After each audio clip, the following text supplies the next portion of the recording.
अपनी तैयारी को दो smart direction. Exam Stamper Smart Prep Academy में आपका स्वागत है। Welcome to Exam Stamper Smart Prep Academy. Rajasthan के इतिहास में एक ऐसा आंदोलन जिसने बिना तलवार उठाए राज सत्ता को झुका दिया। नमस्कार दोस्तों, स्वागत है आपका एग्जाम स्टैम्पर में। आज हम मेवाड़ के इतिहास का एक ऐसा पन्ना पलटेंगे जो अक्सर स्टूडेंट्स छोड़ देते हैं, लेकिन आरपीएससी और आरएसएस भी यहाँ से गहरे सवाल पूछता है। आज का टॉपिक है मेवाड़ खालसा का जाट किसान आंदोलन। नमस्ते मैम। हम बिजोलिया और बेंगू तो खूब पढ़ते हैं, लेकिन ये खालसा वाला आंदोलन क्या अलग है? बहुत अच्छा सवाल है। सबसे पहले खालसा शब्द को समझो। ये वो जमीन थी जो किसी सामंत या ठिकानेदार के पास नहीं, बल्कि सीधे महाराणा यानी राजा के नियंत्रण में थी। ये आंदोलन मुख्य रूप से जाट किसानों ने शुरू किया था। बात अप्रैल 1921 की है, जब किसान परेशान होकर उदयपुर में इकट्ठे हुए। तो राजा ने उनकी बात सुनी या नहीं? नहीं सुनी भाई। शासक ने उदासीनता दिखाई। जब राजा ने इग्नोर किया तो किसानों ने एक बहुत बड़ा फैसला लिया।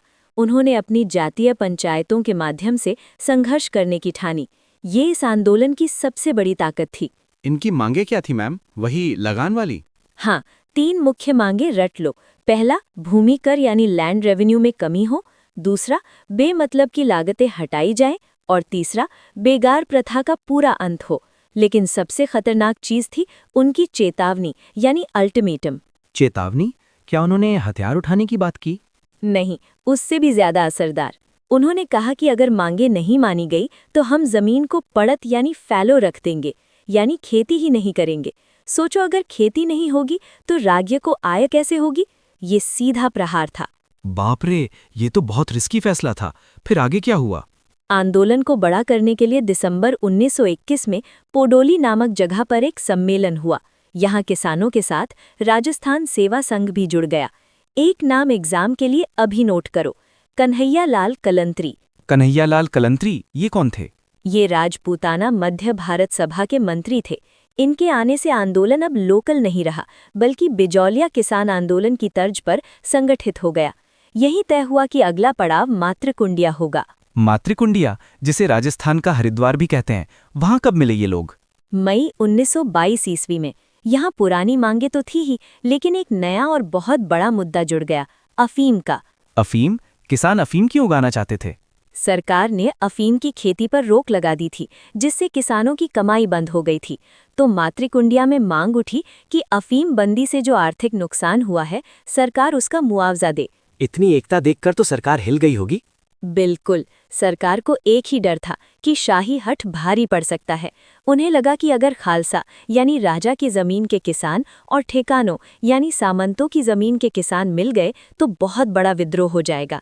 इसलिए सरकार ने समझौतावादी रुख अपनाया और किसानों की मांगें स्वीकार कर ली। इसका एक साइड इफेक्ट ये हुआ कि इससे बिजौलिया आंदोलन को भी बहुत नैतिक बल मिला। मैम, एक बार फटाफट रिकैप करवा दीजिए एग्जाम के लिए। चलो मेरे साथ बोलो। समय 1921 से 22 ईस्वी। क्षेत्र मेवाड़ खालसा यानी शाही भूमि। नेतृत्व जाट किसान प्लस जातीय पंचायतें।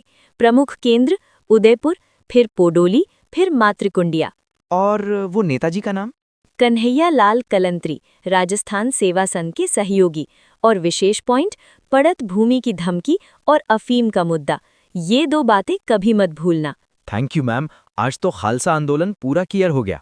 शाबाश दोस्तों, अगर आपको ये डीप डाइव क्लास पसंद आई तो अपनी तैयारी मजबूत करने के लिए एग्जाम स्टैम्पर को अभी सब्सक्राइब करें। इस लेक्चर की पीडीएफ डाउनलोड करने के लिए हमारा टेलीग्राम चैनल ज्वाइन करें, लिंक डिस्क्रिप्शन में है। पढ़ते रहिए, बढ़ते रहिए।